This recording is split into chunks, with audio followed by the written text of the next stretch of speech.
Om Shanti 28 February 2025 प्रातः मुरली बाबा कहते मिठे बच्चे जदि शांति रे रहिबाकु चाहुछ तेबे अशरीरी हुओ। एही देहर स्मृति रे आसीबा द्वारा ही अशांति सृष्टि हेउछि। सेथिपाई निजर स्वधर्म रे स्थित होई रुह। जदि शांति रे रहिबाकु चाहुछ तेबे अशरीरी हुओ। एही देहर स्मृति रे आसीबा द्वारा ही अशांति सृष्टि हेउछि। सेथिपाई निजर स्वधर्म रे स्थित होई रुह। प्रश्न यथार्थ योग कौन? योग समय रे केउ कथा प्रति विशेष ध्यान देबा उचित? यथार्थ योग कौन? योग समय रे केउ कथा प्रति विशेष ध्यान देबा उचित? उत्तर निजको एही देह ठारू अलगा एक चैतन्य आत्मा मने करी बाबांकु मने पकाइबाकु हेबो। एहा ही हेउछि यथार्थ योग। कौनसी भी देह मने न पड़ू एथिप्रति ध्यान देबा बहुत जरूरी। सदा सर्वदा योगयुक्त होई रहिबा पाई ज्ञानर निशा चढ़ी रहिबा दरकार। बुद्धि रे रहु जे बाबा हमकु सारा विश्वर मालिक करुछंती। आमे सारा समुद्र सहित समग्र धरापृष्ठर मालिक हेउछु। गीत तुम्हें पाके हमने। ओम शांति। ओम र अर्थ ही हेउछि अहम आत्मा अर्थात मु आत्मा। मनुष्य पुणी भाबुछंती ओम अर्थ भगवान, किंतु वास्तव रे ताहा नुहे। ओम अर्थ मु आत्मा, एहा मोर शरीर। कही थांती ना ओम शांति अर्थात अहम आत्मा। आत्मार स्वधर्म हेउछि शांति। आत्मा निजर परिचय देई थाए। मनुष्य जदिओ ओम शांति कहंती किंतु ओम र अर्थ केही भी बुझंती नाही। ओम शांति शब्द बहुत भल। मु आत्मा, मोर स्वधर्म हेउछि शांति। मु आत्मा शांति धामर निवासी। एहार अर्थ केते सरल, कौनसी लंबा चौड़ा गप नुही। वर्तमानर मनुष्य एकथा मध्य जानि नाहंती जे एहा नुआ दुनिया ना पुरुणा दुनिया। नुआ दुनिया पुणी पुरुणा केबे हेउछि, पुरुणार पुणी नुआ केबे हेउछि, एकथा केही हेले जानि नाहंती। जदि काहाको भी पचरा जाए दुनिया नुआ केबे हेउछि एवं पुणी पुरुणा किपरि हेउछि, तेबे केही हेले कहि परिबे नाही। एहा तो कली जुग, पुरुणा दुनिया। सत्य जुग को नुआ दुनिया कहा जाए। अच्छा, नुआ दुनिया पुणी पुरुणा हेबा पाई केते वर्ष लागुछि एकथा मध्य केही जानि नाहंती। मनुष्य होए मध्य एकथा जानि नाहंती। सेथिपाई एमानकु जीवजंतुंक ठारू मध्य हीन बोली कहा जाए। जीवजंतु तो एभली कहंती नाही। मनुष्य माने कहंती जे आमे पतित, हे पतित पावन आस, किंतु तांको बिल्कुल जानि नाहंती पावन शब्द केते सुंदर। पावन दुनिया स्वर्ग दुनिया को ही कुहाजिब। चित्र मध्य देवता मानकर रहिछि किंतु केही हेले बुझी पारु नाहंती। एही लक्ष्मी नारायण नुआ पावन दुनियार मालिक थिले। ए सबु कथा बेहद्र बाबा ही बसी पिला मानकु बुझाउछंती। नुआ दुनिया स्वर्ग को कुहा जाउछि, देवता मानकु कुहा जाए स्वर्गवासी। एबे तो हेउछि पुरुणा दुनिया नरक। एठारे मनुष्य नरकवासी अटंती।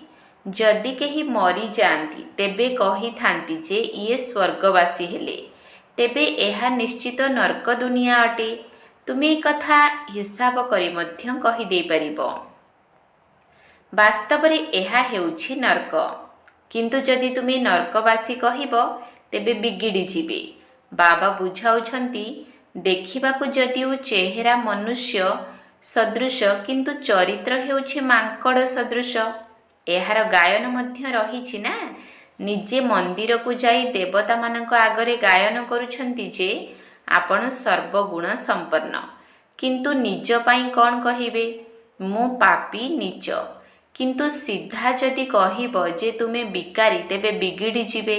ସେଥିପାଇଁ ବାବା କେବଳ ପିଲାମାନଙ୍କ ସହିତ କଥାବାର୍ତ୍ତା ହେଉଛନ୍ତି ଏବଂ ତୁମମାନଙ୍କୁ ହିଁ ବୁଝାଉଛନ୍ତି। ବାବା ବାହାର ଲୋକଙ୍କ ସହିତ କଥାବାର୍ତ୍ତା ହେଉନାହାନ୍ତି, କାହିଁକି ନା କଳିଯୁଗୀ ମନୁଷ୍ୟ ହେଲେ ନର୍କବାସୀ।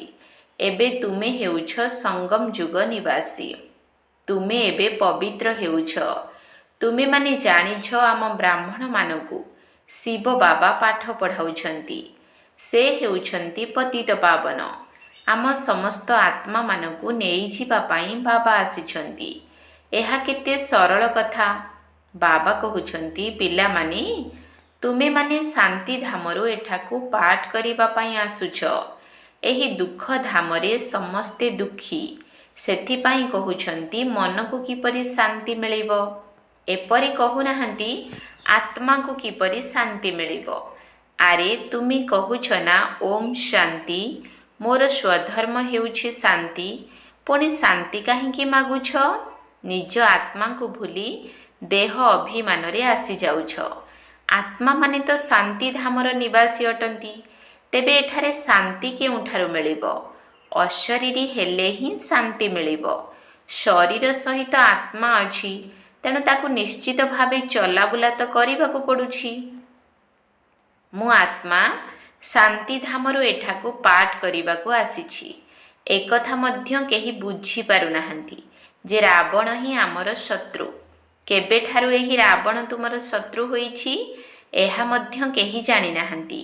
ବଡ଼ ବଡ଼ ବିଦ୍ୱାନ ପଣ୍ଡିତମାନେ ମଧ୍ୟ ଜାଣିନାହାନ୍ତି ଯେ ରାବଣ କିଏ, ଯାହାର ଆମେ ପିତୁଳା କରି ତିଆରି କରି ଜଳାଉଛୁ, ଯାହାକୁ ଜନ୍ମ ଜନ୍ମାନ୍ତର ଜଳାଇ ଆସୁଛୁ।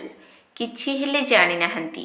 ଯଦି କାହାକୁ ବି ପଚରାଯାଏ ରାବଣ କିଏ, ତେବେ କହିବେ ଏସବୁ ତ କଳ୍ପନା। ଏହିପରି ବହୁତ କହିଥାନ୍ତି। ବାସ୍ତବରେ କଳ୍ପନାର ଅର୍ଥ କ'ଣ? କହନ୍ତି ଏହା ସଂକଳ୍ପର ଦୁନିଆ। ଯିଏ ଯେପରି ସଂକଳ୍ପ କରିଥାଏ ତାହା ହୋଇଯାଏ। ଅର୍ଥ କିଛି ବି ବୁଝନ୍ତି ନାହିଁ। ବାବା ବସି ପିଲାମାନଙ୍କୁ ବୁଝାଉଛନ୍ତି। କେହି ତ ଭଲ ଭାବରେ ବୁଝି ଯାଉଛନ୍ତି, କେହି ବୁଝୁନାହାନ୍ତି। ଯିଏ ଭଲ ଭାବରେ ବୁଝୁଛନ୍ତି ତାଙ୍କୁ ସୁପୁତ୍ର ବୋଲି କୁହାଯାଏ ଏବଂ ଯିଏ ବୁଝୁନାହାନ୍ତି ସିଏ ଲଗେ ଅର୍ଥାତ୍ ସାବତ ସନ୍ତାନ ଅଟନ୍ତି। ସାବତ ସନ୍ତାନ କ'ଣ ଉତ୍ତରାଧିକାରୀ ହୋଇପାରିବ କି? ବାବାଙ୍କ ପାଖରେ ମାତେଲେ ନିଜର ସନ୍ତାନ ମଧ୍ୟ ଅଛନ୍ତି ଏବଂ ସୌତେଲେ ସାବତ ସନ୍ତାନ ମଧ୍ୟ ଅଛନ୍ତି। ନିଜର ସନ୍ତାନମାନେ ତ ପୁରା ବାବାଙ୍କ ଶ୍ରୀମତରେ ଚାଲିଥାନ୍ତି। ସାବତ ସନ୍ତାନମାନେ ଚାଲିବେ ନାହିଁ। ବାବା କହିଦିଅନ୍ତି, ଇଏ ମୋ ମତରେ ଚାଲୁନାହାନ୍ତି, ରାବଣର ମତରେ ଚାଲୁଛନ୍ତି। ରାମ ଏବଂ ରାବଣ ଦୁଇଟି ଅକ୍ଷର ରହିଛି, ରାମ ରାଜ୍ୟ ଏବଂ ରାବଣ ରାଜ୍ୟ। ଏହା ହେଉଛି ସଙ୍ଗମ। ବାବା ବୁଝାଉଛନ୍ତି, ଏସବୁ ବ୍ରହ୍ମା କୁମାର କୁମାରୀମାନେ ଶିବ ବାବାଙ୍କ ଠାରୁ ବର୍ଷା ନେଉଛନ୍ତି। ତୁମେ ନେବ, ଶ୍ରୀମତରେ ଚାଲିବ। ତେବେ କହନ୍ତି କେଉଁ ମତ? ବାବା ଶ୍ରୀମତ ଦେଉଛନ୍ତି ଯେ ପବିତ୍ର ହୁଅ। କହନ୍ତି ମୁଁ ପବିତ୍ର ରହିବି, ପୁଣି ଯଦି ମୋ ସ୍ୱାମୀ ନ ମାନିବେ ତେବେ ମୁଁ କାହା କଥା ମାନିବି? ସେ ତ ମୋର ପତି ପରମେଶ୍ୱର। କାରଣ ଭାରତରେ ଏହି କଥା ଶିଖାଯାଇଥାଏ ଯେ ପତି ହେଉଛନ୍ତି ତୁମର ଗୁରୁ, ଈଶ୍ୱର, ସବୁକିଛି। କିନ୍ତୁ ବାସ୍ତବରେ ଏପରି କେହି ଭାବୁନାହାନ୍ତି। ସେ ସମୟରେ ହଁ କରିଦିଅନ୍ତି, କିନ୍ତୁ କିଛି ବି ମାନନ୍ତି ନାହିଁ। ତଥାପି ମଧ୍ୟ ଗୁରୁମାନଙ୍କ ପାଖକୁ, ମନ୍ଦିର ଇତ୍ୟାଦିକୁ ଯାଆନ୍ତି। ସ୍ୱାମୀ କହନ୍ତି, ତୁମେ ବାହାରକୁ ଯାଅ ନାହିଁ, ମୁଁ ରାମଙ୍କର ମୂର୍ତ୍ତି ତୁମ ପାଇଁ ଘରେ ଆଣି ରଖିଦେବି। ପୁଣି ତୁମେ ଅଯୋଧ୍ୟା ଆଦି ସ୍ଥାନକୁ ଯାଇ କାହିଁକି ଭଟକୁଛ? କିନ୍ତୁ କେହି ମାନୁନାହାନ୍ତି। ଏହା ହେଉଛି ଭକ୍ତି ମାର୍ଗର ଧକ୍କା। ତାହା ତ ନିଶ୍ଚିତ ଖାଇବେ। କେବେ ବି କେହି ମାନିବେ ନାହିଁ। ଭାବନ୍ତି ତାହା ତ ତାଙ୍କର ମନ୍ଦିର ଅଟେ। ଆରେ ତୁମେ ରାମକୁ ମନେ ପକାଇବ ନା ମନ୍ଦିରକୁ? କିନ୍ତୁ ବୁଝନ୍ତି ନାହିଁ। ତେଣୁ ବାବା ବୁଝାଉଛନ୍ତି, ଭକ୍ତି ମାର୍ଗରେ ମଧ୍ୟ କହୁଛନ୍ତି, ହେ ଭଗବାନ ଆସ, ଏଠାକୁ ଆସି ଆମର ସଦ୍ଗତି କର। କାରଣ ସମସ୍ତଙ୍କର ସଦ୍ଗତିଦାତା ଏକମାତ୍ର ସିଏ ହିଁ ଅଟନ୍ତି। ଆଚ୍ଛା, ସେ କେବେ ଆସନ୍ତି? ଏକଥା ମଧ୍ୟ କେହି ଜାଣିନାହାନ୍ତି। ବାବା ବୁଝାଉଛନ୍ତି ରାବଣ ହିଁ ତୁମର ଶତ୍ରୁ ଅଟେ। ରାବଣର କଥା ତ ବହୁତ ବିଚିତ୍ର, ଯାହାକୁ ବର୍ଷ ବର୍ଷ ହେବ ଜଳାଇ ଆସୁଛନ୍ତି, କିନ୍ତୁ ସିଏ ତ ମରୁନାହିଁ। ରାବଣ କ'ଣ ଜିନିଷ ଏକଥା କେହି ହେଲେ ଜାଣିନାହାନ୍ତି। ଏବେ ତୁମେ ପିଲାମାନେ ଜାଣୁଛ। ଆମକୁ ବେହଦ୍ର ବାବାଙ୍କ ଠାରୁ ବର୍ଷା ମିଳୁଛି। ଶିବ ଜୟନ୍ତୀ ମଧ୍ୟ ପାଳନ କରୁଛନ୍ତି, କିନ୍ତୁ ଶିବଙ୍କୁ କେହି ହେଲେ ମଧ୍ୟ ଜାଣିନାହାନ୍ତି। ଗଭର୍ଣ୍ଣମେଣ୍ଟକୁ ମଧ୍ୟ ତୁମେ ବୁଝାଉଛ। ଶିବ ତ ହେଉଛନ୍ତି ଭଗବାନ। ସେ ହିଁ କଳ୍ପକଳ୍ପ ଆସି ଭାରତକୁ ନର୍କରୁ ସ୍ୱର୍ଗ, ଭିକାରୀରୁ ରାଜକୁମାର କରୁଛନ୍ତି, ପତିତକୁ ପାବନ କରୁଛନ୍ତି। ସେ ହିଁ ସମସ୍ତଙ୍କର ସଦ୍ଗତି ଦାତା ଅଟନ୍ତି। ଏହି ସମୟରେ ସବୁ ମନୁଷ୍ୟ ମାତ୍ରେ ଏଠାରେ ଅଛନ୍ତି। ଖ୍ରୀଷ୍ଟଙ୍କର ଆତ୍ମା ମଧ୍ୟ କୌଣସି ନା କୌଣସି ଜନ୍ମ ନେଇ ଏଠାରେ ଅଛନ୍ତି। ମଝିରେ କେହି ହେଲେ ବି ଘରକୁ ଫେରି ଯାଇପାରିବେ ନାହିଁ। ସମସ୍ତଙ୍କର ସଦ୍ଗତି ଦାତା ହେଉଛନ୍ତି એકમાત્ર ବଡ଼ ବାପା। ଆସନ୍ତି ମଧ୍ୟ ସେ ଭାରତକୁ। ବାସ୍ତବରେ ଭକ୍ତି ମଧ୍ୟ ତାଙ୍କର ହିଁ କରିବା ଉଚିତ, ଯିଏକି ସମସ୍ତଙ୍କୁ ସଦ୍ଗତି ଦେଇଥାନ୍ତି। ସେହି ନିରାକାର ବାବା ଏଠାରେ ତ ନାହାନ୍ତି। ତାଙ୍କୁ ସର୍ବଦା ଉପରେ ଅଛନ୍ତି ବୋଲି ଭାବି ମନେ ପକାଇଥାନ୍ତି, କିନ୍ତୁ ଶ୍ରୀକୃଷ୍ଣଙ୍କୁ ଉପରେ ଅଛନ୍ତି ବୋଲି କେହି ହେଲେ ଭାବନ୍ତି ନାହିଁ। ଅନ୍ୟ ସମସ୍ତଙ୍କୁ ତଳେ ଅର୍ଥାତ୍ ଏହିଠାରେ ହିଁ ମନେ ପକାଇଥାନ୍ତି। ଶ୍ରୀକୃଷ୍ଣଙ୍କୁ ମଧ୍ୟ ଏହିଠାରେ ହିଁ ମନେ ପକାଇଥାନ୍ତି। ତୁମ ପିଲାମାନଙ୍କର ମନେ ପକାଇବା ଯଥାର୍ଥ ଅଟେ। ତୁମେ ନିଜକୁ ଏହି ଦେହରୁ ଅଲଗା ଆତ୍ମା ନିଶ୍ଚୟ କରି ବାବାଙ୍କୁ ମନେ ପକାଉଛ। ବାବା କହୁଛନ୍ତି ତୁମକୁ କାହାର ବି ଦେହ ମନେ ପଡ଼ିବା ଉଚିତ ନୁହେଁ। ଏହା ଧ୍ୟାନ ରଖିବା ବହୁତ ଜରୁରୀ। ତୁମେ ନିଜକୁ ଆତ୍ମା ନିଶ୍ଚୟ କରି ବାବାଙ୍କୁ ମନେ ପକାଅ। ବାବା ଆମକୁ ସାରା ବିଶ୍ୱର ମାଲିକ କରୁଛନ୍ତି। ସାରା ସମୁଦ୍ର, ସାରା ଧରଣୀ, ସାରା ଆକାଶର ମାଲିକ କରୁଛନ୍ତି। ଏବେ ତ କେତେ ଟୁକୁଡ଼ା ଟୁକୁଡ଼ା ହୋଇଯାଇଛି। ଜଣକୁ ଅନ୍ୟ ଜଣେ ତାର ସୀମାକୁ ଆସିବାକୁ ଦେଉନାହାନ୍ତି। ସେଠାରେ ଏଭଳି କଥା ହୁଏ ନାହିଁ। ଭଗବାନ ତ ହେଉଛନ୍ତି ହିଁ ଏକମାତ୍ର ବାବା। ଏପରି ନୁହେଁ ଯେ ସମସ୍ତେ ବାପା ହିଁ ବାପା ଅଟନ୍ତି। ଏଭଳି ମଧ୍ୟ କହିଥାନ୍ତି ହିନ୍ଦୁ ଚୀନ ଭାଇ ଭାଇ, ହିନ୍ଦୁ ମୁସଲମାନ ଭାଇ ଭାଇ, କିନ୍ତୁ ଏହାର ବାସ୍ତବ ଅର୍ଥକୁ ବୁଝି ନାହାନ୍ତି। ଏପରି କେବେ କହିବେ ନାହିଁ ଯେ ହିନ୍ଦୁ ମୁସଲମାନ ଭାଇ ଭଉଣୀ। ନା, ଆତ୍ମାମାନେ ହେଉଛନ୍ତି ପରସ୍ପର ଭାଇ ଭାଇ। କିନ୍ତୁ ଏହି କଥାକୁ ଜାଣିନାହାନ୍ତି। କେବଳ ଶାସ୍ତ୍ର ଆଦି ଶୁଣି ସତ୍ ସତ୍ କରିଥାନ୍ତି, କିନ୍ତୁ ଏହାର ଅର୍ଥ କିଛି ନାହିଁ। ବାସ୍ତବରେ ଏହା ହେଉଛି ଅସତ୍ୟ, ମିଥ୍ୟା। ସତ୍ୟ ଖଣ୍ଡରେ ସତ୍ ହିଁ ସତ କହିଥାନ୍ତି। ଏଠାରେ ମିଥ୍ୟା ହିଁ ମିଥ୍ୟା ରହିଛି। କାହାକୁ ଯଦି କହିବ ଯେ ତୁମେ ମିଛ କହୁଛ ତେବେ ବିଗିଡ଼ି ଯିବେ। ତୁମେ ସତ୍ୟ କଥା କହୁଛ, ତଥାପି ମଧ୍ୟ କେହି କେହି ଗାଳି ଦେବାକୁ ଲାଗି ପଡ଼ିଥାନ୍ତି। ଏବେ ବାବାଙ୍କୁ ତ ତୁମେ ବ୍ରାହ୍ମଣମାନେ ହିଁ ଜାଣିଛ। ତୁମେ ପିଲାମାନେ ଏବେ ଦୈବୀ ଗୁଣ ଧାରଣ କରୁଛ। ତୁମେମାନେ ଜାଣିଛ ଏବେ ପାଞ୍ଚ ତତ୍ତ୍ୱ ମଧ୍ୟ ତମ ପ୍ରଧାନ ହୋଇଯାଇଛି। ଆଜିକାଲି ମନୁଷ୍ୟମାନେ ଭୂତମାନଙ୍କର ମଧ୍ୟ ପୂଜା କରୁଛନ୍ତି। ସେମାନଙ୍କୁ କେବଳ ଭୂତର ହିଁ ସ୍ମୃତି ରହିଥାଏ। ବାବା କହୁଛନ୍ତି ନିଜକୁ ଆତ୍ମା ନିଶ୍ଚୟ କରି ମୋତେ ମନେ ପକାଅ। ଭୂତମାନଙ୍କୁ ମନେ ପକାଅ ନାହିଁ। ଗୃହସ୍ଥ ବ୍ୟବହାରରେ ରହି ବୁଦ୍ଧିର ଯୋଗ ବାବାଙ୍କ ସାଥିରେ ରଖ। ଏବେ ଦେହୀ ଅଭିମାନୀ ହେବାକୁ ପଡ଼ିବ। ଯେତେ ବାବାଙ୍କୁ ମନେ ପକାଇବ ସେତେ ବିକର୍ମ ବିନାଶ ହେବ। ଜ୍ଞାନର ତୃତୀୟ ନେତ୍ର ତୁମକୁ ମିଳୁଛି। ଏବେ ତୁମକୁ ବିକର୍ମାଜିତ ହେବାକୁ ପଡ଼ିବ। ତାହା ହେଉଛି ବିକର୍ମାଜିତ ସମ୍ବତ। ଏହା ବିକର୍ମୀ ସମ୍ବତ। ତୁମେ ଯୋଗ ବଳ ଦ୍ୱାରା ବିକର୍ମ ଉପରେ ବିଜୟ ପ୍ରାପ୍ତ କରୁଛ। ଭାରତର ଯୋଗ ତ ପ୍ରସିଦ୍ଧ, କିନ୍ତୁ ମନୁଷ୍ୟ ଜାଣିନାହାନ୍ତି। ସନ୍ନ୍ୟାସୀମାନେ ବାହାରେ ଯାଇ କହନ୍ତି ଯେ ଆମେ ଭାରତର ଯୋଗ ଶିଖାଇବାକୁ ଆସିଛୁ। ସେମାନେ ଜାଣିନାହାନ୍ତି ଯେ ଏମାନେ ହେଉଛନ୍ତି ହଠ୍ ଯୋଗୀ। ସେମାନେ ରାଜଯୋଗ ଶିଖାଇ ପାରିବେ ନାହିଁ। ତୁମେ ହେଉଛ ରାଜଋଷି, ସେମାନେ ହେଲେ ହଦ୍ର ସନ୍ନ୍ୟାସୀ। ତୁମେ ହେଲ ବେହଦ୍ର ସନ୍ନ୍ୟାସୀ। ଏମାନଙ୍କ ଭିତରେ ରାତି ଦିନର ଫରକ ରହିଛି। ତୁମ ବ୍ରାହ୍ମଣମାନଙ୍କ ବିନା ଆଉ କେହି ବି ରାଜଯୋଗ ଶିଖାଇ ପାରିବେ ନାହିଁ। ଏହା ହେଉଛି ନୂଆ କଥା। ତେଣୁ ନୂଆମାନେ କିଛି ବି ବୁଝିପାରିବେ ନାହିଁ। ସେଥିପାଇଁ ନୂଆମାନଙ୍କୁ କେବେ ଅନୁମତି ଦିଆଯାଏ ନାହିଁ। ଏହା ଇନ୍ଦ୍ରସଭା ଅଟେ ନା। ଏହି ସମୟରେ ସମସ୍ତେ ପଥର ବୁଦ୍ଧି ଅଟନ୍ତି। ସତ୍ୟ ଯୁଗରେ ତୁମର ପାରସ ବୁଦ୍ଧି ରହୁଛି। ଏହା ହେଲା ସଙ୍ଗମ। ଏକମାତ୍ର ବାବାଙ୍କ ବିନା ପଥରରୁ ପାରସ କେହି କରିପାରିବେ ନାହିଁ। ତୁମେ ପାରସ ବୁଦ୍ଧି ହେବା ପାଇଁ ଏଠାକୁ ଆସିଛ। ବାସ୍ତବରେ ଭାରତ ସୁନାର ଚଢ଼େଇ ଥିଲା। ଏହି ଲକ୍ଷ୍ମୀ ନାରାୟଣ ବିଶ୍ୱର ମାଲିକ ଥିଲେ। ଏମାନେ କେବେ ରାଜ୍ୟ କରୁଥିଲେ ଏକଥା ମଧ୍ୟ କେହି ଜାଣିନାହାନ୍ତି। ଆଜିଠାରୁ 5000 ବର୍ଷ ପୂର୍ବେ ଏମାନଙ୍କର ରାଜ୍ୟ ଥିଲା। ପୁଣି ଏମାନେ କୁଆଡ଼େ ଗଲେ? ତୁମେ କହିପାରିବ ଏମାନେ 84 ଜନ୍ମ ଭୋଗ କରି ଯାଇଛନ୍ତି। ଏବେ ତମ ପ୍ରଧାନ ହୋଇଯାଇଛନ୍ତି। ପୁଣି ବାବାଙ୍କ ଦ୍ୱାରା ସତୋ ପ୍ରଧାନ ହେଉଛନ୍ତି। ତତ୍ତ୍ୱମ୍। ଏହି ଜ୍ଞାନ ବାବାଙ୍କ ବିନା କୌଣସି ସାଧୁ ସନ୍ଥ ଆଦି ଦେଇପାରିବେ ନାହିଁ। ତାହା ଭକ୍ତି ମାର୍ଗ। ଏହା ହେଲା ଜ୍ଞାନ ମାର୍ଗ। ତୁମମାନଙ୍କ ପାଖରେ ଯେଉଁ ଭଲ ଭଲ ଗୀତ ଅଛି ତାକୁ ଶୁଣିଲେ ତୁମର ଲୋମ ଟାଙ୍କୁରି ଉଠିବ। ଖୁସିର ପାରଦ ଏକଦମ ଚଢ଼ିଯିବ।